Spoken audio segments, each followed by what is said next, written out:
There was a powerful odour of Jay's fluid in the bus, but she smelled warm, salty, of new baked bread. Deirdre Harper came out of the village hall, forearms red to the elbow and dripping suds. "Deirdre, is anyone missing a girl?" She wiped her hands on her apron and delved in the pocket to produce a single wrinkled cigarette. "You're having me on, Mrs. Parr. Now I've seen it all. They can't even remember their own kiddies." "I'm not sure it's like that. Everyone's in shock." Deirdre lit up and exhaled smoke with a wide, down-curving smile of contempt. "In a funk, more like. Funk is all this is, you know. Look at them, scarpering on the buses instead of staying put in their shelters." I didn't point out that not everyone in Southampton had shelters. Deirdre had lost her son at the beginning of the war, in the sea off the coast of Norway. She no longer cared what she said, and nobody took her to task. "They've got tea anyway," I said. "Yes, the stockpile we were saving for the Christmas carols." She regarded the child sourly. "Your Mr. Parr will find that mother of hers. Trained for this, isn't he? Billeting officer and all." "Yes. I should go in, Deirdre." Just then she sighed and suddenly her eyes filled. "Christ. Poor bloody Southampton. 15 mile away and such a glow off the clouds last night. It damn near lit me home." I made my way into the village hall, carrying the child through the crowd of bedraggled, bewildered, noisy people, edging round overturned chairs, youngsters sliding through puddles of spilt tea. "Whose is this little girl?" I called out. "Has anyone seen her mother?" Nobody replied. I pushed onward past a squirming terrier, a camp of sleeping babies wedged among baskets and coats, a gang of dishevelled old men making free with a hip flask.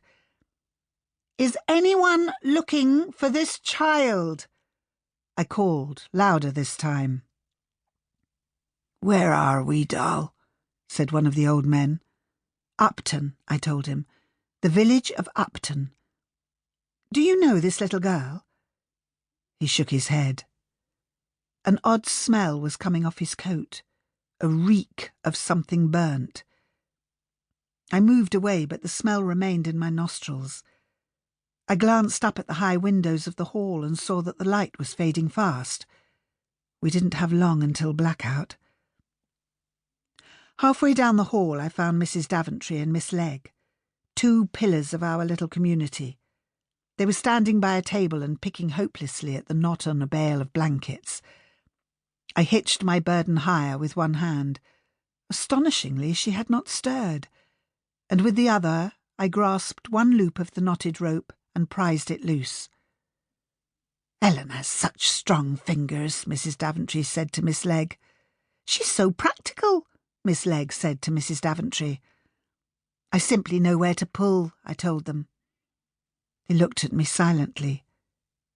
"Have you seen a woman—" I began, but just then the wind rattled the tin roof. A small boy in the corner screamed, cowering like a hen when the hawk goes over. Other children joined him, and then everyone broke out into wordless wails and cries of fright. "I must find Mr. Parr," I told the ladies, and made my way towards the back of the hall. I could hear Selwyn speaking, his true tenor that carried through the hubbub. Such a good singer my husband was, a merry singer. I followed his voice until the crowd parted at last to reveal him bending over a middle-aged couple huddled on their chairs. "Are you hurt?" he was asking them. "Selwyn." I felt breathless, as if I had run a long way. "Ellen, darling." He straightened up with a smile. "Where are you taking this young person?" I twisted my neck away from the child's hot face. She was asleep in the back of the bus, all alone. I can't find her mother.